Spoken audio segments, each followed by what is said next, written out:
Welcome back to New Rockstars. I'm Erik Voss, and this is a breakdown of Hawkeye Episode 2. And are we looking at two Hawkeyes, or is there an echo in here? I'm sorry, please don't click away. This episode was filled with Marvel Easter eggs and interesting visual details and clues for what could be coming next in this murder mystery. So I'm gonna break it down scene by scene for everything you might have missed. And a reminder that you can get our new limited edition merch design inspired by Hawkeye at newrockstarsmerch.com. And if you get this latest obsession, you'll get the added bonus option of writing in a custom shout out for our Hawkeye Inside Marvel after show. The episode opens with Clint and Kate. Kate still in shock from the tracksuit attack and seeing Armand's corpse, but Clint keeps a level head, evoking that same reassuring energy that he showed a similarly panicked Wanda Maximoff back in Age of Ultron. The city's flying.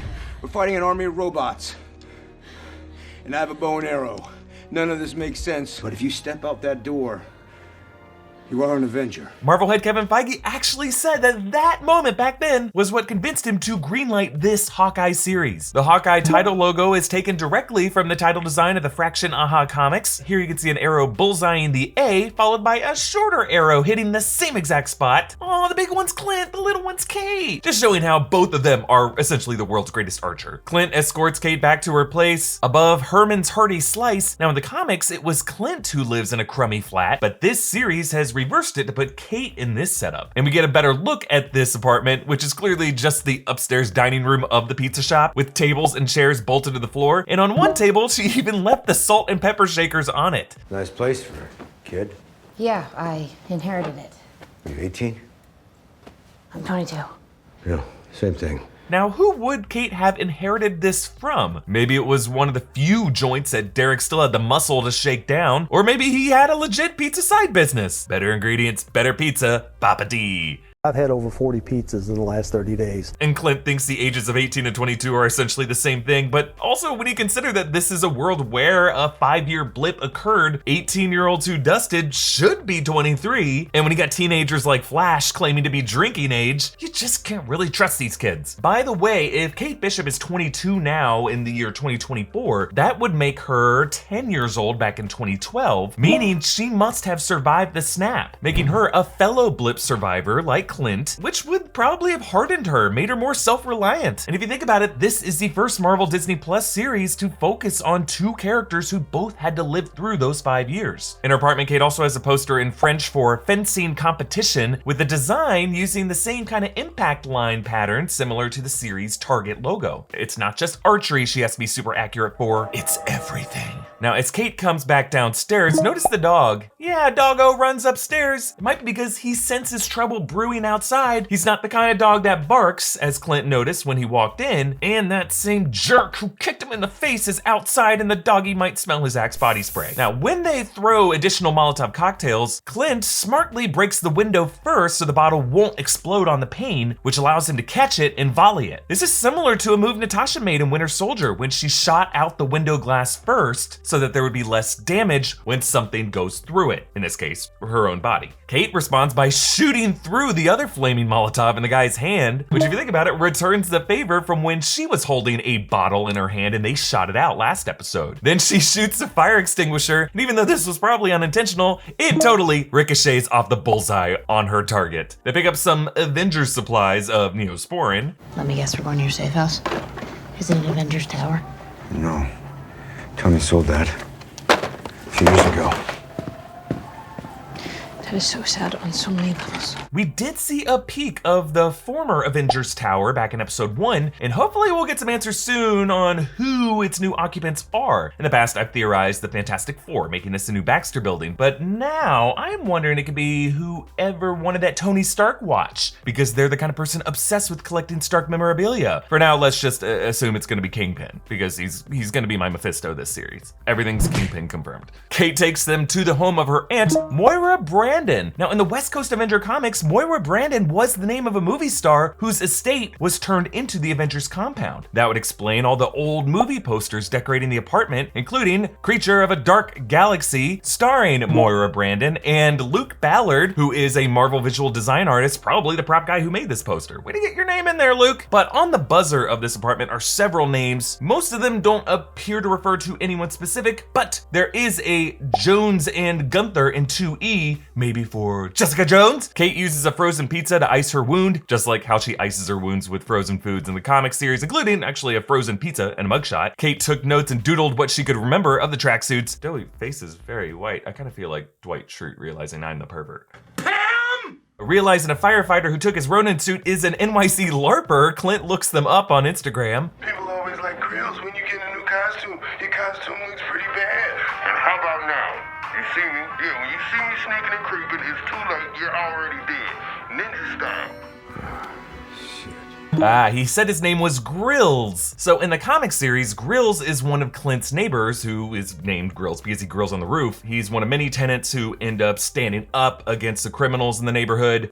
Without saying too much, I'm now a bit worried for this guy since they had to name him Grills. Clint is right. Shit. Clint sends his kids home without him, and Nate is learning sign language. Just a little reminder early in this episode of Clint's hearing loss ahead of his encounter with Maya Lopez Echo, who is deaf, and that may be something that connects these two characters. Now, as Kate is watching the news blaming the Ronin for Armand's murder, the TV cuts to a commercial for Rogers the Musical. I love how this musical is basically becoming the triple dent gum of Hawkeye. And once we flash to the title screen of the 6 Avenger silhouettes, not only is Hawkeye small and in the background, he's actually nearly cropped out of the frame. As they go through Times Square, Kate asks about Clint's hearing aid, and he flashes back to the opening battle of Age of Ultron, his big jump in the Battle of New York, as we saw in the opening prologue scene of this series, and Thanos blowing up Avengers compound in Endgame, and when Clint was able to catch his breath in the rubble. Remember, in that moment, Clint was the only non-powered human Avenger with no armor protection when the compound got bombed. Rhodey and Scott had armor at least. Tony didn't survive the battle. Everyone else had superhuman enhancement. So it just makes sense that the surviving normal humans would walk away from all this with battle scars, and I really like this character development for Clint. Someone has to bear the burden of all this. A kid runs past them to the other costume characters.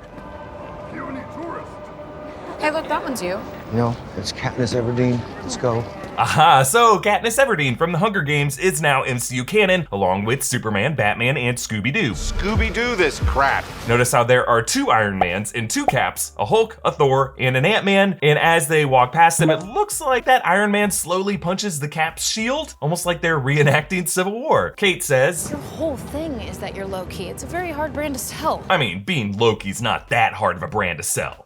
Sorry. But she does go on to say, I think with all the scary stuff that's happened since the Avengers appeared, people don't want that cynical, cool thing anymore. They want sincerity. Yeah, I can't help but see this as a bit of meta commentary on the earlier Marvel films like The Avengers, in which Joss Whedon filled those scripts with cynical, cool dialogue, a tone that the MCU has gradually evolved over the years with more sincere, heartfelt moments. Kate is suspicious of Jack about Armand's death. Yeah, Tony Dalton blinks a few extra times here, which you would think is a sign of nervousness, but I think it's an on-the-nose sign of guilt that he wants Kate to read into. Just because Jack is so obviously someone who is involved with Armand's death, and in classic mystery structure, you always throw out a red herring character. Not saying Jack didn't kill Armand, I think he's still the likeliest suspect, I just think there's more to the story. And right now he might be intentionally attempting to keep Kate's eyes on him so as to keep her from digging deeper into the real conspiracy behind the murder. By the way, you are fully welcome to use these Kingpin theories to try to impress your relatives during the holidays. It might work, but when your grandma gets bored, you can impress her with your knife skills with Kamikoto knives. Kamikoto makes great Japanese steel kitchen knives using traditional techniques from Japan. Their knives are used by Michelin star restaurants around the world. They only use premium steel sourced from mills in Japan, and each Kamikoto knife is individually inspected after a 19-step process, which makes them so confident in their knives that each one comes with a lifetime guarantee. Each knife comes in a beautiful ash wood box that keeps the knife stored safely and makes a Kamikoto knife a great looking gift, and they offer a wide range of Japanese steel knives from big cleavers down to steak knives, and they have a bunch of knife sets that would make someone feel pretty special carving some turkey or ham at the holiday table this year. Now, the Nakiri knife feels incredible in my hand, and it looks really cool and feels well balanced and functional. It's slicing and dicing time. Kamikoto has a Black Friday sale going on right now, and on top of their sale, Kamikoto is offering our viewers an extra $50 off any purchase with discount code NRS. So head on over over to kamikoto.com/NRS. Clint eventually tracks down the LARPers and he sees Grills trying to impress someone by sliding his sword across the back of his gauntlet, the same way Clint cleaned the blood off his blade in Tokyo and Endgame. I like how all the characters in this universe clearly just watched the MCU movies that we watched. Like, Grills wasn't hanging out in Tokyo, how would they know that's how he cleaned his blade? The dead serious LARPer explains, The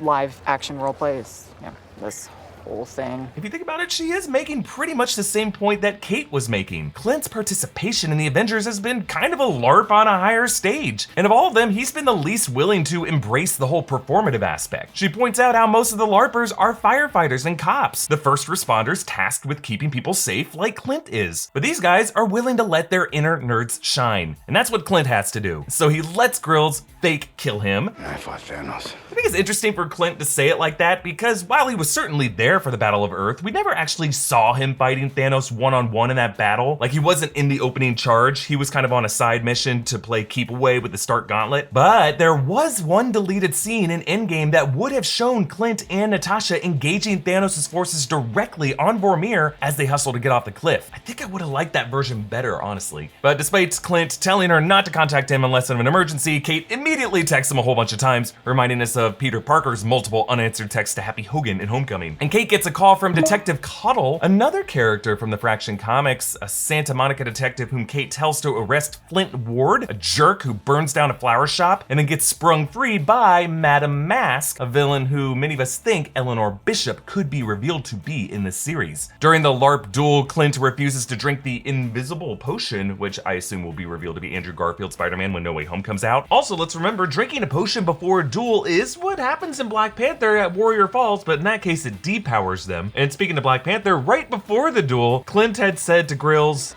I don't care. just as T'Challa said to Clint when they met in battle in Civil War. I'm Clint. I don't care. And then Clint has this tense exchange with Grills. You ready? I'm begging you. Much like the seriousness he showed when he wanted Natasha to let him give up his life, but like Natasha, Grills is really the one we have to worry about here. Clint stashes the suit in a gym locker and calls his wife, Laura. I hang on to it for insurance, at least until I clear things up with the old tracksuit friends. Jesus, not those idiots. I'm not sure how high it goes up, so I just gotta stick around a little bit longer. What's the play? Little catch release. Nice. One of Nat's old moves. Yeah, it's always interesting how plugged in Laura is to Clint's tactics and his mission. I've always wondered if Marvel could plan to reveal her as a retired Mockingbird. Not necessarily retconning the character of Bobby Morse in the comics, who also appeared in Agents of S.H.I.E.L.D., but like Black Widow or Captain America, Mockingbird could be kind of a legacy title that's passed down among different people. Also, we get another hint from Clint that we are not sure how high this goes, implying a kind of criminal hierarchy that may go all the way up to a kingpin. And catch and release being one of Nat's old moves recalls the 2012 Avengers film when she allowed herself to be tied to a chair by her captives that she was actually truly targeting. Kate challenges Jack to a casual round of after-dinner fencing, as one does. Honey, be careful. When am I not careful? I was talking to Jack. Eleanor, wine in hand, doesn't really object that much to freaking swordplay in a confined room. Just getting some major Emperor Palpatine vibes from this one. Do it. Afterward, Eleanor assures Kate that everything will be okay. But we know what comes next for you, right? You'll graduate, and in the fall, you'll start working at Bishop Security for real, right? Like we've always planned. Like you've always planned. Yeah, really seems like Eleanor has groomed Kate to be her own personal weapon and potentially assassin in her shady security company. Jack jokes, It's not the first time somebody tried to take my head off. yeah, we don't see Eleanor's expression, but I have a few follow-ups, like, who tried to decapitate you, and was it Eleanor, Armand, Echo, or Kingpin? And will you get beheaded by the end of the season, because that's now what I'm expecting. And he offers Kate an Armand III butterscotch, just like the ones from the vault in Armand's home, which again, just seems like a bit too obvious of a smoking gun, something he probably knows will trigger Kate, echoing his risotto metaphor earlier about agitating it to just the right amount. So I wouldn't be surprised if this is a red herring, both for Kate and for us. And Jack is intentionally calling attention to himself to keep Kate from asking who else was involved with Armand's murder. Kate uses a Bishop security app to track Clint using his phone number, an app that seems a bit suspicious for them to even have. Her login is Bishop112012, which could be for November 20th, 2012, or just the month of November 2012, which in current MCU history, nothing really major happens other than it would be 6 months after the Battle of New York and might be when Eleanor Bishop launched the company and created this account for Kate. And in real life history, November 21st, 2012 was the publishing date of the 4th issue of the series this show is based on, in which S.H.I.E.L.D. assigns Clint to retrieve the incriminating tape from the auction. Now, I did try to figure out what password she's typing in. It is very much a random string of numbers from Haley Steinfeld just tapping the screen in the insert, and then they later VFX'd all the dots coming in. Like at one point, like none of her fingers are tapping anything and dots are still coming in. But Clint's phone number is 212-188-3522. They didn't do a 555. I did try to call it. It was a disconnected number. But it is a New York City area code, which is interesting, meaning Clint must have kept his number while working with the Avengers out of New York, despite living the past several years in Missouri. Clint tries to smooth talk the tracksuits, including Kazi the clown, who seems like their boss, but they mentioned she wants him alive. And Kate drops in, making both of them hostages, and the tracksuits report this to their boss. We have them both. We have them. Ah yes, Alaqua Cox is playing Maya Lopez, aka Echo, the Native American death vigilante in the comics with connections to Kingpin, and confirmed now to be getting her own spin-off series on Disney+. But what does she want with Kate and Clint? Well, it seems like most characters of this world still don't yet know that Clint was the Ronin himself, but at the very least, this gang suspects that Clint and Kate are at least associated with the Ronin figure. Now, in addition to the Ronin making enemies with all of organized crime, as we learned from the auctioneer last episode, there was that one detail from Avengers Endgame that Rhodey mentioned of the Ronin slaughtering a cartel in Mexico. So Maya Lopez could have had a relative or associate in that group that Clint killed, and now Ronin has been on her vengeance list. But either way, everyone in New York's organized crime operations hates the Ronin, and these two are obviously associated with him. Now, the character of Echo in the comics has photographic reflexes, abilities similar to Taskmaster, and on Inside Marvel, MT theorized that introducing Echo in this red-lit room could be a clue to her past, perhaps as one of the liberated Widow agents of the KGB Red Room in Black Widow. Remember, the MCU has suggested that these Widow agents have spread far and wide after those events, and one of them reappeared in the background of Shang-Chi, telling us that widows could end up in all sorts of places of the criminal underworld of the MCU. Now, in the Black Widow film, hundreds of women's faces flashed across the screen, showing that there were widows all around the world. There was one of them who we thought looked a bit similar to Alaqua Cox, though the nose is different, but the implication could still be the same. They could give Echo a new backstory as an ex-widow that would help explain her Taskmaster-esque fighting skills, and could tie her into the backstory of Clint's late friend Natasha, as well as Yelena Belova, whom we know will cross over into the series after being tasked by Val to hunt Clint down in the Black Widow post-credit scene. So, is Echo the ultimate boss that the tracksuit mafia works for? Well, I don't think the top boss would need to be on site like this. That's never how it works. So my guess is that Echo reports to someone. That someone could be Eleanor or Jack, maybe even Val, maybe even Kingpin, because there's always a bigger Fisk. But one last detail, during the animated end credit sequence, we see some coins being flung at bottles and one gets smashed. In the comics, Clint's brother Barney, aka Trickshot, taught him how to aim coins at bottles just like this. To support this channel, check out our great merch options at newrockstarsmerch.com. Follow me on Instagram and Twitter at EA Voss. Follow New Rockstars. Subscribe to New Rockstars for more analysis and breakdowns of everything Marvel. Thanks for watching. Bye.